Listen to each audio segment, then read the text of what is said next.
Hello students, welcome to Global Online. This is Ankita Sood. North East State Eligibility Test paper 1 में आज हम discuss करेंगे education से related कुछ important philosophies जो कि अपकमिंग एग्जामिनेशन में एज इट इज पूछी जा सकती हैं। ये फिलोसफीज को कैसे ट्रिक्स के साथ याद रखना है ये भी मैं आपको बताऊंगी। आगे बढ़ने से पहले आपको बता दूं कि इस एग्जाम को क्वालिफाई करने के लिए पेपर वन बहुत ज़्यादा इंपॉर्टेंट होता है एंड इसके लिए कंप्लीट कोर्स भी हमने लॉन्च किया है जो कि एग्जामिनेशन के पैटर्न के हिसाब से ही प्रिपेयर किया गया है। यहाँ पर हम आपको full syllabus video lectures provide करवाते हैं, साथ ही एग्जाम से पहले आपका पूरा सिलेबस कवर करवाने की भी श्योरिटी देते हैं। हिंदी इंग्लिश दोनों लैंग्वेजेस में कोर्स अवेलेबल है। यहाँ पर बहुत ही सिंपल लैंग्वेज में रियल लाइफ एग्जाम्पल के साथ आपका हर एक कॉन्सेप्ट क्लियर करवाया जाएगा। साथ ही आपको फुल सिलेबस नोट्स मिलेंगे पीडीएफ के फॉर्मेट में, जिससे इजीली आप मोबाइल फोन में भी कभी भी पढ़ सकते हो। फुल सिलेबस मॉक टेस्ट है जहां से एज इट इज क्वेश्चंस आते हैं एंड यहीं से आप सभी स्टूडेंट्स इजीली 80 प्लस स्कोर करके अपना सिलेक्शन पक्का कर सकते हो। फाइनल रिवीजन के लिए 2000 प्लस एमसीक्यू क्वेश्चन बैंक है जिसके अंदर आपको previous year questions, repeated and most expected questions मिल जाएंगे, वो भी सॉल्यूशन एंड डिटेल्ड एक्सप्लेनेशन के साथ। सो स्टूडेंट्स गिवन नंबर्स पर कांटेक्ट करके आप इसको जरूर ज्वाइन कर लीजिए। इसके लिए सिर्फ एक ही बार फीस देनी है, 2000 रुपीज। फ्री वीडियोस के लिए ग्लोबल ऑनलाइन ऐप को जरूर डाउनलोड करना। स्टोर सेक्शन पर सर्च बार में आपको कोर्स का नाम लिखना है। इसके ओवरव्यू के बाद कंटेंट पर क्लिक करते ही आप यहाँ पर देख सकते हो फ्री डेमो वीडियोस अवेलेबल है। यूनिट वाइज फोल्डर्स हैं जहां पर आपको theory lectures, MCQ lectures and test मिल जाएंगे। ये बेस्ट कोर्स है एग्जाम को क्वालिफाई करने के लिए एंड इसके अलावा आपको कहीं से भी कुछ और पेपर वन में पढ़ने की जरूरत नहीं है, इस बात की मैं आपको श्योरिटी देती हूँ। सो गिवन नंबर्स पर भी कांटेक्ट करके आप इसको जल्दी से ज्वाइन कर सकते हो। सो ये है शिक्षण अभिवृत्ति का कंप्लीट सिलेबस। आज के सेशन में सबसे पहले हम देखेंगे कि एजुकेशन क्या होता है, शिक्षा क्या होती है। अब शिक्षा की तो बहुत सारी इंपॉर्टेंट डेफिनेशंस हैं, लेकिन यूजीसी नेट में कुछ महान फिलोसोफर्स की डेफिनेशंस पूछी जाती हैं, कुछ फेमस फिलोसोफर्स की डेफिनेशंस पूछी जाती हैं जिसको हम कवर करेंगे। इसमें लिखा है कि शिक्षा ना केवल हमारे बच्चों को सिखाती है बल्कि उन्हें स्वयं सोचना और सीखना भी सिखाती है। अब देखो, शिक्षा, आप लोग सब एजुकेटेड हो तो आप लोगों को बहुत सारा नॉलेज तो मिलता ही है शिक्षा में, लेकिन आप लोगों को कैसे सोचना है, कैसे बिहेव करना है, ये सब चीजें भी कौन देता है? एजुकेशन देती है, शिक्षा देती है। शिक्षा का उद्देश्य व्यक्ति के जीवन का विस्तार करना है ताकि वो अपनी सर्वव्यापी भावना में भाग लेकर जो पूरे ब्रह्मांड में और उसके माध्यम से स्वयं को प्रकट और महसूस करती है। ये एक इंपॉर्टेंट सी डेफिनेशन तो नहीं है, बट इसको याद रख लीजिएगा, ठीक है। अब आती है कुछ ऐसी डेफिनेशंस जो कि प्रीवियस ईयर क्वेश्चंस में एज इट इज पूछी गई है। यहाँ तक कि अभी आपको पता होगा मार्च 2022 में एग्जाम हुआ है, उसमें से इसी स्लाइड में से एक क्वेश्चन आया था, ठीक है। एजुकेशन की कुछ डेफिनेशंस हैं जिसमें सबसे पहले स्वामी विवेकानंद जी ने कहा है कि education as the manifestation of perfection already in man. Education क्या है? शिक्षा को मनुष्य में पहले से मौजूद पूर्णता की अभिव्यक्ति के रूप में परिभाषित किया जाता है। एक इंसान में एक उनका नॉलेज लेवल होता है, एक उनको किसी भी चीज की अंडरस्टैंडिंग होती है, उस चीज को और अच्छा बनाना, उस चीज को और यूजफुल बनाना शिक्षा होती है, एजुकेशन होती है। ये स्वामी विवेकानंद जी ने कहा था। दूसरा है एरिस्टोटल, ठीक है। इन्होंने कहा था it defines education as a creation of a sound mind in a sound body. इनका कहना था कि शिक्षा को स्वस्थ शरीर में स्वस्थ मस्तिष्क का निर्माण के रूप में परिभाषित किया गया था। अब देखो, किसी का अगर आपकी हेल्थ अच्छी है, अब आप कोई बीमार हो तो आपका पढ़ने का मन करता है? नहीं करता है। तो अगर आपकी हेल्थ अच्छी है तो आपका दिमाग भी सही होगा और आपका स्वस्थ मस्तिष्क बनेगा, दिमाग आपका स्वस्थ रहेगा, माइंड आपका एक्टिव रहेगा। तो यही उन्होंने कहा है कि शिक्षा हमें हमारे माइंड को एक्टिवेट करने में और उसको हमेशा एक्टिव रखने में मदद करती है। तीसरी डेफिनेशन हेनरिक पेस्टोलॉजी के अकॉर्डिंग दी गई है। ये कहते हैं कि शिक्षा मनुष्य की जन्मजात शक्तियों का प्राकृतिक, सामंजस्यपूर्ण और प्रगतिशील विकास है, ठीक है। ये क्या है? ये एक natural, harmonious and progressive development है किसी भी ह्यूमन की, मनुष्य की जन्मजात शक्तियों से। जो बाय बर्थ हमारे में कुछ शक्तियां होती है ना, बाय बर्थ हम में जो कुछ टैलेंट होता है, उस चीज को यूज करना, उस चीज को समझना एंड एक्चुअल में उस चीज को एक अच्छी जगह पर लगाना, ये एक एजुकेशन ही हमें दे सकता है। ये कहा है हेनरिक पेस्टेलॉजी ने। मैच द फॉलोइंग में सेम क्वेश्चन सेम डेफिनेशन आई थी। एक तो स्वामी विवेकानंद वाली डेफिनेशन तो बहुत बार आ चुकी है। सो मैनिफेस्टेशन से आप इसको याद रख सकते हो, ठीक है। अभिव्यक्ति से आप लोग इसको याद रख सकते हो। इसमें और ये कहा गया है कि this definition means each human being has immense natural inborn talents in him. Education provides development conducive atmosphere to him or her. अब देखो इसमें ये कहा गया है इसके इनके अकॉर्डिंग कि हर एक इंसान में बाय बर्थ यानी कि जन्म से ही कुछ टैलेंट होते हैं, लेकिन उस टैलेंट को समझने की जरूरत होती है। अब जैसे अपना ही एग्जाम्पल मैं आप लोगों को बताती हूँ कि मेरी ड्राइंग, पेंटिंग, स्केचिंग बहुत अच्छी है, ठीक है। मुझे इन चीज़ों के बारे में कैसे पता लगता अगर मैं स्कूल नहीं जाती, स्कूल में जा कर के मुझे ड्राइंग नहीं पढ़ाई जाती, मुझे ड्राइंग करने के लिए टीचर्स नहीं बोलते, तो क्या मुझे पता चलता कि मेरी ड्राइंग, पेंटिंग स्किल्स बहुत अच्छी हैं? नहीं पता चलता। तो इसीलिए एजुकेशन के लिए मैं वहाँ गई, स्कूल में गई, वहाँ पर ही मुझे पता लगा, वहाँ पर ही मेरा इनबॉर्न टैलेंट जो है, नेचुरल जो मेरे अंदर गुण हैं, उसके बारे में मुझे पता चला। आप सब में भी ऐसा ज़रूर होगा, कुछ ना कुछ गुण, है ना? जैसे कई लोग डांस बहुत अच्छा करते हैं बच्चे, लेकिन उनको पता नहीं होता कि डांस करते हैं। ये लॉकडाउन में बहुत बच्चों का ऐसा हो गया कि घर में बोर हो रहे हैं, तो उनके पेरेंट्स ने बोला चलो डांस क्लासेस में इनको भेज देते हैं। वहाँ जाकर पता चला कि अरे इनके बच्चे तो बहुत ही ज़्यादा अच्छा डांस करते हैं। तो वो टैलेंट होता है, बस एक एजुकेशन की ज़रूरत होती है। क्लियर है? अगर यहाँ तक आपको चीज़ें क्लियर हैं, तो एक बार मुझे कमेंट करके ज़रूर बताइएगा, ताकि मुझे क्लियर आइडिया मिलता रहे कि चीज़ें जो मैं बता रही हूँ वो आपको समझ आ रही हैं। स्पेशल रिक्वेस्ट थी एक स्टूडेंट की ये वीडियो, तो अगर खास करके आपको कह रही हूँ कि अगर आपको ये सारी चीज़ें क्लियर होती जा रही हैं, तो एक बार मुझे वीडियो में कमेंट करके ज़रूर बताइएगा, ओके? उसके अलावा नेक्स्ट डेफिनेशन है John Dewey. He defines education as the power by which man is able to control his environment and fulfil his possibilities. इनका कहना था कि शिक्षा को शक्ति के रूप में परिभाषित किया जाता है। एजुकेशन एक बहुत पावरफुल वेपन इसको कहा जाता है ना, जिससे कि मनुष्य अपने पर्यावरण को नियंत्रित करने और अपनी संभावनाओं को पूरा करने में सक्षम होता है। बेसिक चीज है, no explanation is required here, right. अगला है अकॉर्डिंग टू फ्रोबेल। फ्रोबेल कहते हैं कि शिक्षा एक ऐसी प्रक्रिया है जिसके द्वारा बच्चा अपनी आंतरिक क्षमता को इस प्रकार विकसित करता है कि वो बाहरी वातावरण में सार्थक रूप से भाग ले सके। इंटरनल पोटेंशियल होता है जो किसी पर्सन में, उसको आप एजुकेशन या किसी के नॉलेज या किसी के सपोर्ट की मदद से इतना एक्टिवेट कर लेते हो कि एक्सटर्नल एनवायरनमेंट यानी कि बाहरी वातावरण में बहुत आसानी से आप ढल सकते हो, बहुत आसानी से आप लोग पार्टिसिपेट कर सकते हो। ओके, अब फिर सेम एग्जांपल लेती हूँ। मुझ में ड्राइंग की स्किल्स थी, लेकिन मुझे नहीं पता था।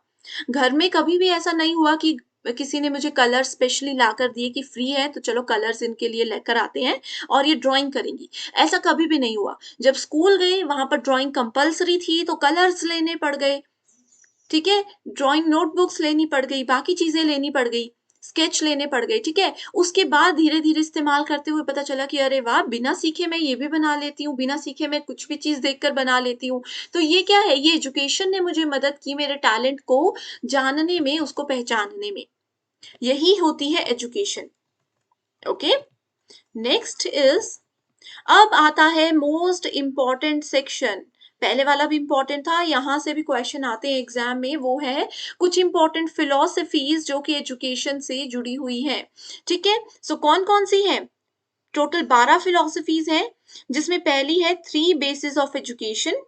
आइडियलिज्म यानी कि आदर्शवाद, नेचुरलिज्म प्रकृतिवाद, प्रैग्मेटिज्म व्यवहारवाद, कंस्ट्रक्टिविज्म रचनावाद, ह्यूमैनिज्म मानवतावाद, रैशनलिज्म तर्कवाद, एम्पिरिसिस्ट अनुभवतावादी, एग्जिस्टेंशियलिज्म, इसको सेम है, जो चीज एग्जिस्ट करती है, जो एक्चुअल में हमारे सामने है, बिहेवियरिज्म आचरण, जेस्टोल्ट साइकोलॉजी, ये है समष्टि मनोविज्ञान, और नेक्स्ट है एक्लेक्टिक फिलोसफी यानी कि उदार दर्शन। ओके, ये 12 फिलोसफीज हैं। थोड़ा थोड़ा सा नाम याद रख लीजिए, बाकी हम डेफिनेशंस डिटेल में देखेंगे। पहले मैं इंग्लिश मीडियम स्टूडेंट्स को फटाफट बता देती हूँ। जैसे एसेंशियलिज्म हमने देखा, यहाँ पर नहीं है ना, लेकिन ये भी एक इंपॉर्टेंट पार्ट होता है। Essentialism, learning the essential like 3 hours, ठीक है, लर्निंग एक बहुत ज़रूरी चीज़ है, सबसे ज़रूरी चीज़ एसेंशियलिज़्म है। चलो इसको फिर देखते हैं। ओके, सो देखो एजुकेशन के 3 बेसिस होते हैं। 3 आधार पर एजुकेशन होती है, क्यों, कैसे और क्या। 3 चीज़ों को ध्यान में रखते हुए एजुकेशन काम करती है। Why, how and what. ठीक है, सो व्हाई यानी कि क्यों, ये हमें क्या बताता है। व्हाई जो है ये डिसाइड किया जाता है किसके द्वारा, फिलॉसफी के द्वारा। क्यों का सवाल सबसे जरूरी है, इसका उत्तर दर्शन शास्त्र देता है। फिलॉसफी में इसका आंसर दिया गया है कि क्यों, एजुकेशन क्यों जरूरी है, एजुकेशन हम कैसे ले सकते हैं एंड इससे क्या क्या फायदे होंगे। ये 3 चीजें सबसे इंपॉर्टेंट है। ठीक है, क्यों बता दिया, क्यों का जवाब हमें फिलॉसफी दर्शन शास्त्र में मिलता है। हाउ का मतलब है कैसे। ठीक है, ये साइकोलॉजी, साइकोलॉजी के द्वारा, मनोविज्ञान के द्वारा क्या का आंसर मिलता है, क्या का आंसर हमें मनोवैज्ञानिक मनोविज्ञान के द्वारा मिलता है। एंड व्हाट, व्हाट कौन करता है, व्हाट का आंसर कौन मिलता है, सोशल नीड्स। सोशल नीड्स यानी कि जो हमारे सामाजिक जरूरतें हैं वो हमें व्हाट का रिप्लाई देती है। ठीक है, सो 3 बेसिस ऑफ एजुकेशन है। अगला है आइडियलिज्म, आदर्शवाद। It is basically about mind and self. So देखो इसमें ना याद कुछ भी नहीं रखना कि अरे ये हमें समझ नहीं आ रहा। कुछ कीवर्ड्स होते हैं जहां पर भी आपको माइंड, अपने दिमाग और अपने आप के बारे में चीजें सोचने का समय मिलता है। कई बार बोलते हैं ना ध्यान में बैठो, मेडिटेशन में बैठो, अपनी आत्मा की ओर ध्यान दो। स्पिरिचुअलिज्म, अध्यात्मवाद, मन, ध्यान, ये सब चीजें जो है ये आइडियलिज्म को दर्शाती हैं। सो ये वर्ड्स जहां पर नजर आएंगे, डायरेक्टली गो फॉर आइडियलिज्म यानी कि आदर्शवाद। ओके,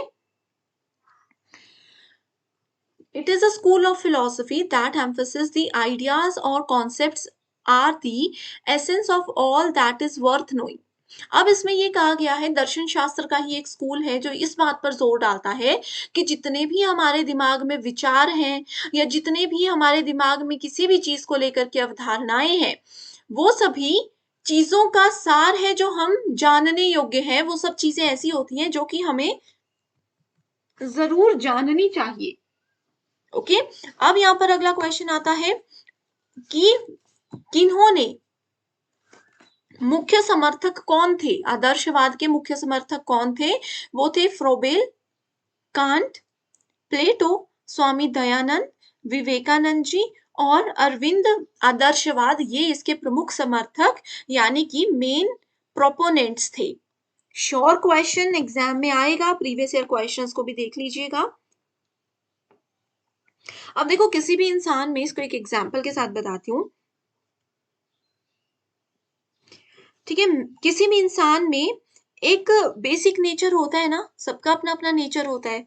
ठीक है, जो कि एक्सप्रेस करता है कि उनका मानसिक लेवल यानी कि मेंटल एबिलिटीज उनकी कितनी है, उनका धर्म कौन सा है, उनका फैमिली बैकग्राउंड कैसा होगा। अगर आप किसी पर्सन से मिलते हो, वो पर्सन बहुत गालियां देते हैं, वो पर्सन बदतमीजी से सबसे बात करते हैं, अपने बड़ों से भी लड़ाई कर रहे हैं, कहीं रेस्टोरेंट में जा रहे हैं तो वहां पर सबसे झगड़ा कर रहे हैं, तो उससे क्या होगा, आपको उनकी आइडेंटिटी के बारे में पता चलेगा।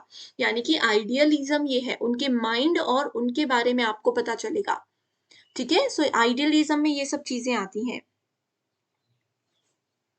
इसमें ये कहा है कि जितने भी हमारे दिमाग से रिलेटेड चीजें होती हैं वो बिल्कुल एब्सोल्यूट होती हैं, वो बिल्कुल परमानेंट होती हैं और अनचेंजिंग होती है। सॉरी, परमानेंट नहीं होती है, अनचेंजेबल होती है। यानी कि परमानेंट, देखो एक वापस इसको बताती हूँ कि हमारे माइंड में जितनी भी वैल्यूज होती हैं वो एब्सोल्यूट होती है और अनचेंजिंग होती है, जिनको हम चेंज नहीं कर सकते। अब मेरा एक जो बेसिक बिहेवियर है, मेरा जो बेसिक बात करने का तरीका है, मैं कहीं भी चली जाऊं वो तरीका कहीं ना कहीं मेरे अंदर रहेगा ही।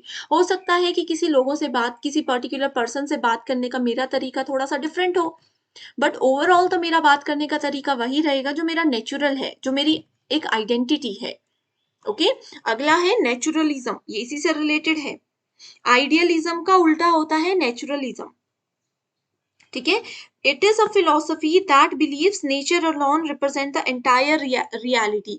इसका ये कहना है कि जो प्रकृति होती है वो संपूर्ण वास्तविकता का प्रतिनिधित्व करती है।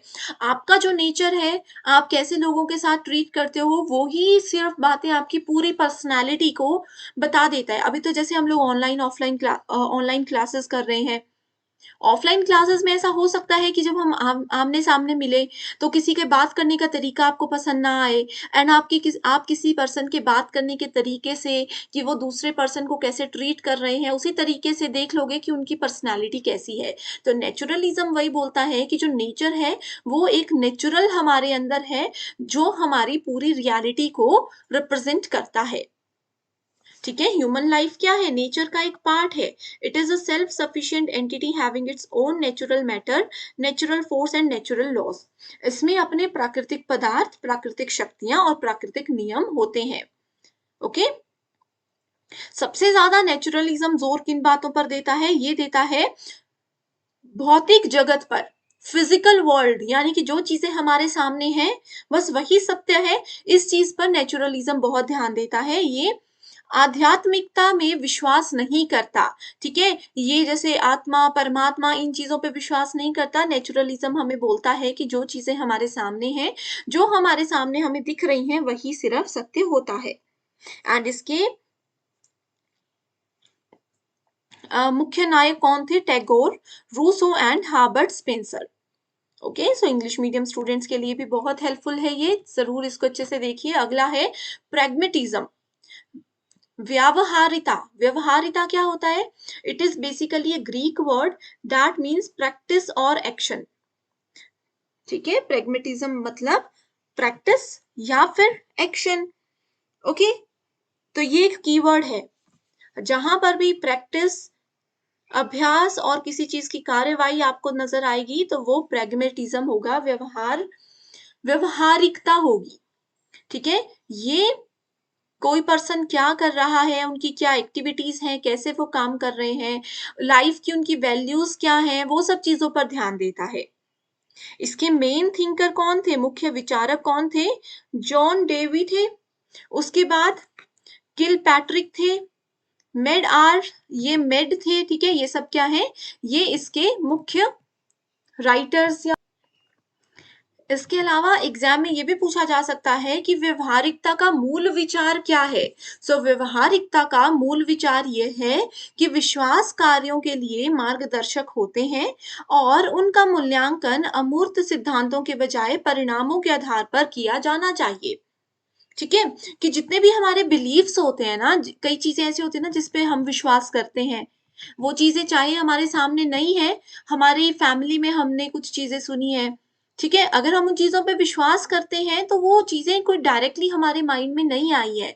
वो चीजें जो हमारे सामने कुछ एक्शंस हुए हैं, हमारे सामने जो कुछ चीजें हुई हैं, उनको देख देख कर, उनको सुन सुन कर वो चीजें हमारे पास आ जाती हैं, और वो कब वहां हमारे व्यवहार में नेचुरली हो जाती हैं, हमें पता भी नहीं चलता।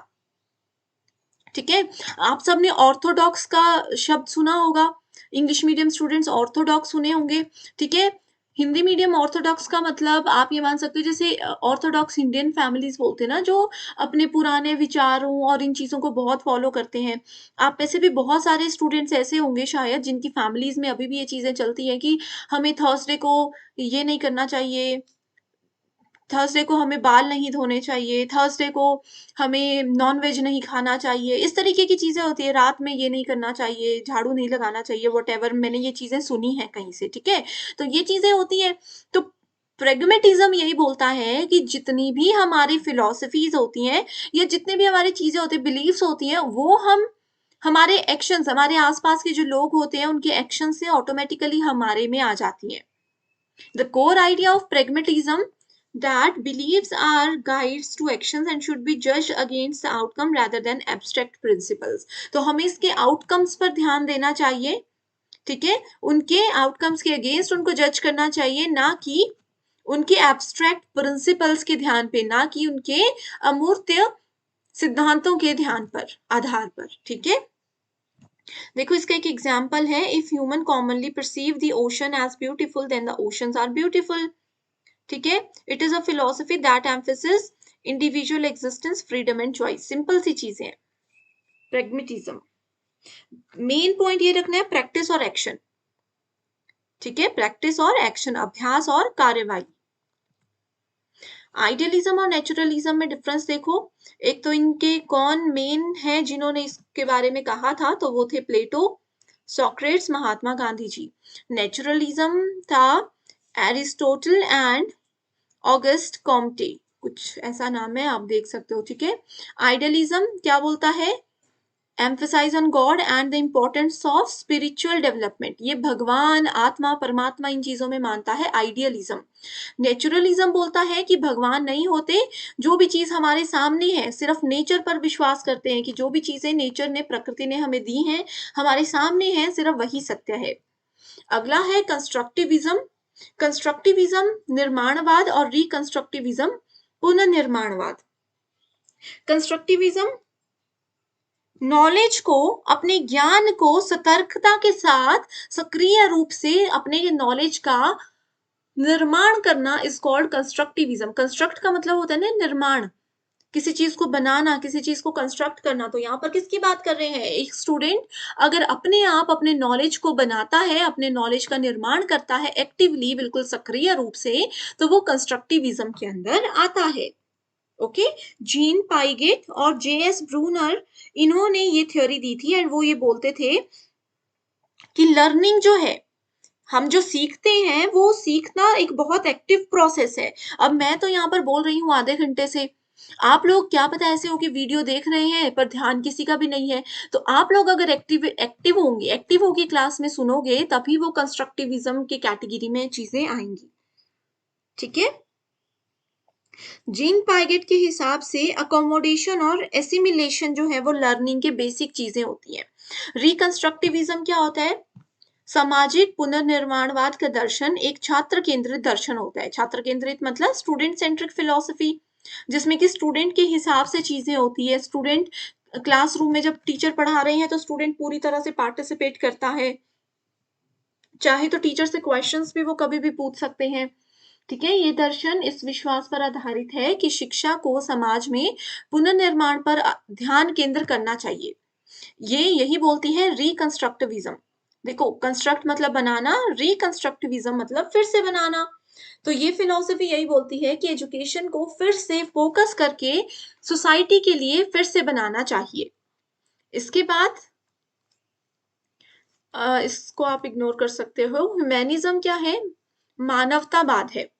It is a reasonable balance in life and regards human as a center and measure of all the activities. Humanism यही बोलता है कि दो लोग अगर मिल रहे हैं, एक मानवता के आधार पर लोगों को मिलना चाहिए, उनमें आपस में कॉपरेशन यानी कि सहयोग भी होना चाहिए, आपसी सहिष्णुता भी होनी चाहिए, म्यूचुअल टॉलरेंस भी होनी चाहिए, एक दूसरे को सहन करने की शक्ति होनी चाहिए, ठीक है। और की वकालत करता है सामाजिक समझ एंड ये सोशल अंडरस्टैंडिंग जो होती है, ये सब चीजें आती है ह्यूमनिज्म के अंदर। बस इसमें यही बोला गया है कि जो भी इंसान आपके सामने हैं, उनके नेचर को समझो, उनके बिहेवियर को समझो, इंसानियत के नाते जो भी काम कर रहे हो वैसे करो, ठीक है। मानवता सभी मनुष्य के हित और कल्याण में विश्वास करता है कि आपके सामने जो भी पर्सन आ रहे हैं, उनके हित में और उनके विश्वास के लिए ही आप जो भी करोगे, ऐसे चीजें होंगी। ओके, सो स्टूडेंट्स, जैसे मैंने आपको यहाँ पर बताया था कि टोटल 12 फिलोसफीज हैं, लेकिन अभी क्लास काफी लंबी हो चुकी है, सो आगे की फिलोसफीज हम लोग कल के लेक्चर में डिस्कस करेंगे। अगर अभी तक आप लोगों को चीजें क्लियर हैं तो आप मुझे बता दीजिए। आगे देखो, हम लोग तर्कवाद, अनुभव अनुभवतावादियों के बारे में, एग्जिस्टेंशियलिज्म के बारे में पढ़ेंगे, व्यवहारवाद को पढ़ेंगे, ठीक है, उदार दर्शन पढ़ेंगे। उसके बाद देखो ये क्वेश्चंस हैं, ये सारी डेफिनेशंस बहुत इंपॉर्टेंट है 2022 एग्जाम में। लगभग हर शिफ्ट में सिर्फ और सिर्फ इसी टेबल में से, ये वही टेबल हिंदी में है, इसी टेबल में से क्वेश्चंस आए हैं, ठीक है। और ये देखो, ये सारे प्रीवियस ईयर क्वेश्चंस हैं जिसकी डिटेल ये क्वेश्चन है और इसके हर एक ऑप्शन को डिटेल में मैं आपके साथ शेयर करूंगी। ओके, सो अगर सेशन आपको अभी पसंद आया है, कोई भी डाउट नहीं है, तो मुझे कमेंट करके बता दीजिए, तभी मैं उसके बाद ही कल का सेशन आपके लिए लेकर आऊंगी। Okay, so thank you so much everyone for watching this video and I wish you all the very best.